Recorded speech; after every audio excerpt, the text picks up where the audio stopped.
Pretreatment and chemical additives are important factors that contribute to the relative cost of water and can be more expensive than the water itself. First, we will talk about water softening and reverse osmosis. What's the difference? Water softening uses softening salt to condition water by exchanging magnesium and calcium ions in the water with sodium ions using a resin. This is important because hard water contains high levels of magnesium and calcium ions, which lead to scale buildup in pipes. Softening the water will extend the lifetime of pipes and other equipment.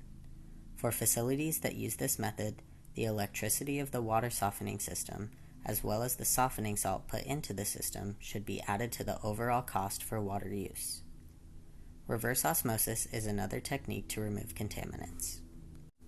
Pressure is used to push water through a semi-permeable membrane, leaving behind contaminants and minerals in a concentrated stream of water that is then disposed of, often in the sanitary sewer. Reverse osmosis also removes the sodium ions that cause hard water problems. RO systems are more expensive to operate compared to water softeners. This is why they are typically used for a certain process that needs very clean water, rather than a whole facility. Water can even be sent through a softener before an RO system to increase the longevity of the equipment. The electricity used for each of these systems is relatively low. The main costs to consider come from replacement membranes for the RO system and chemicals to clean each system and maintain them. I will now discuss the relative cost of water that contains chemical additives. These may be anything from anti-scalants, cleaners, detergents, oxidants like chlorine, or antimicrobial agents like parasitic acid. Chemicals added to the water for various purposes often are more costly than the water itself, so knowing this cost is important to accurately account for the money being spent on water use. To find the cost of chemicals themselves, the concentration is needed. If it is not known, this can be estimated by using the operating hours, amount of chemicals being used over a period of time, 1 barrel per month for example, and flow rate for the equipment being used. There are many different ways one might want to find the relative cost of water. First, we will look at the cost of chemicals per unit of water in dollars per gallon of water used.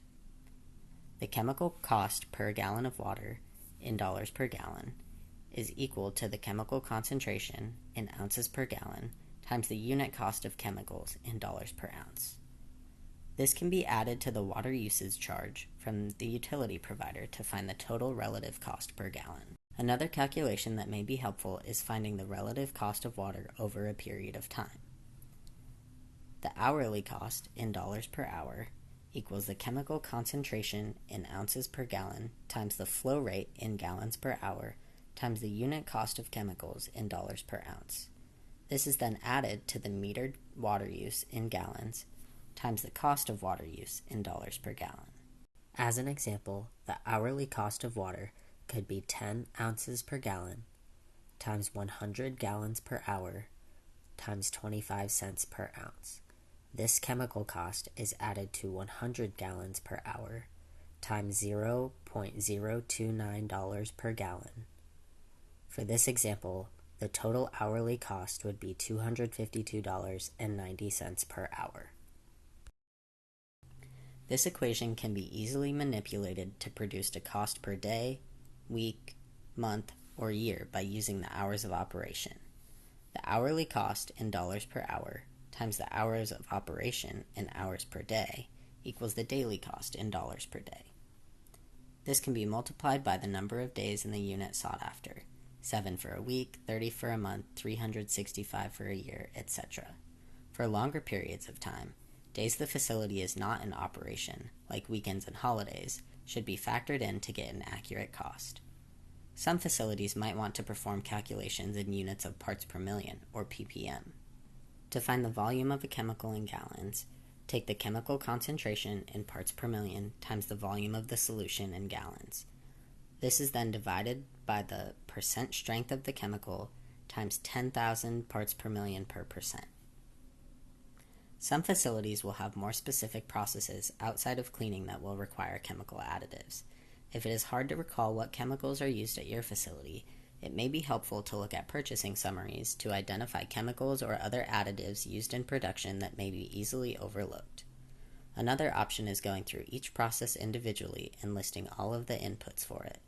Walking through the facility can be a good way to make sure smaller or less frequently used pieces of equipment are not left out of this analysis. In the next video, we will discuss different heating processes and how to calculate the associated relative costs.